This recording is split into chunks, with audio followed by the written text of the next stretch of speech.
मध्य प्रदेश में विधानसभा चुनाव की तैयारियां जोरों शोरों से चल रही है। एक तरफ बीजेपी सत्ता में बने रहने के लिए एड़ी चोटी का जोर लगा रही है, वहीं कांग्रेस सत्ता में वापसी की कोशिश कर रही है। लेकिन इस बीच बीजेपी की मुश्किल थोड़ी बढ़ी हुई दिखाई दे रही है, क्योंकि ठीक विधानसभा चुनाव से पहले बीजेपी के लगभग 40 नेता बीजेपी छोड़कर कांग्रेस में शामिल हो चुके हैं।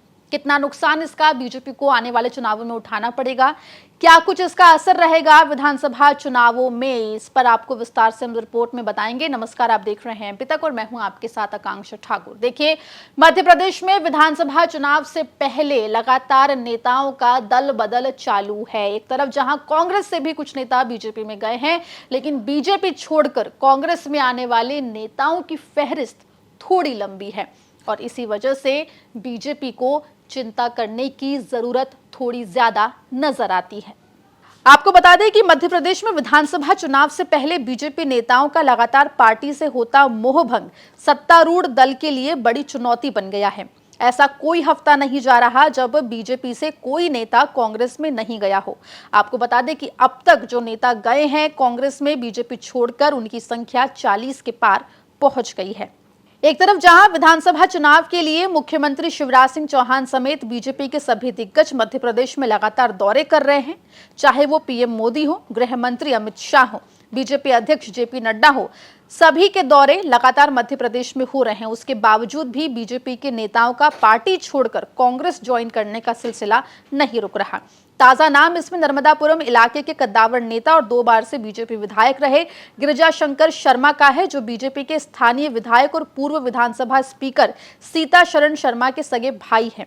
बता दें कि गिरिजाशंकर ने पार्टी छोड़ने के पीछे पार्टी में वरिष्ठ नेताओं की अनदेखी को बड़ी वजह बताया है। वहीं आपको बता दें कि गिरिजाशंकर शर्मा ही नहीं बल्कि बीजेपी के कई दिग्गज नेता इस चुनावी साल में पार्टी छोड़कर कांग्रेस का दामन थाम चुके हैं। तमाम नेताओं की बात करें तो बीजेपी से अब तक करीब 40 छोटे बड़े नेताओं ने इस्तीफा देकर कांग्रेस की मेंबरशिप ली है। अगर इन नामों की बात करें तो आदिवासी नेता और पूर्व सांसद माखन सिंह सोलंकी, जो कि बड़वानी से आते हैं, उनका नाम शामिल है। सेवड़ा से पूर्व विधायक राधेलाल बघेल बीजेपी छोड़ चुके हैं। जनसंघ के संस्थापक सदस्य और पूर्व मुख्यमंत्री कैलाश जोशी के बेटे दीपक जोशी भी हाल के दिनों में कांग्रेस में शामिल हुए। वहीं सीएम शिवराज के गृह जिले सीहोर से कमल सिंह चौहान ने भी कांग्रेस ज्वाइन की। वहीं इनमें सबसे चौंकाने वाला नाम निकल कर आया यादवेंद्र यादव का, जो कि अशोकनगर से आते हैं। उन्होंने भी बीजेपी छोड़ दी, कांग्रेस में वो शामिल हो गए।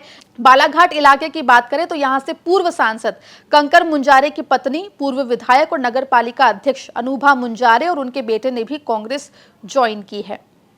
इसके अलावा बीजेपी नेता समंदर पटेल हो या फिर निवाड़ी से बीजेपी नेता रोशनी यादव हो, ये भी बीजेपी छोड़कर अब कांग्रेस में जा चुके हैं। इसके अलावा शिवपुरी से बैजनाथ सिंह यादव भी बीजेपी छोड़कर कांग्रेस में शामिल हो चुके हैं।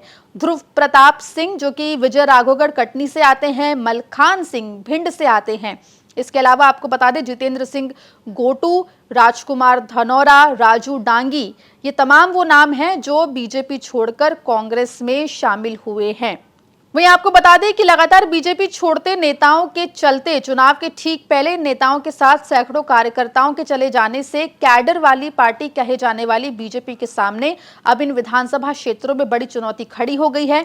इसके अलावा जो नेता कांग्रेस में शामिल हुए हैं उनका भी क्षेत्र में प्रभाव है। ऐसे में बीजेपी के वोट भी उन नेताओं के साथ शिफ्ट होने का खतरा बढ़ गया है।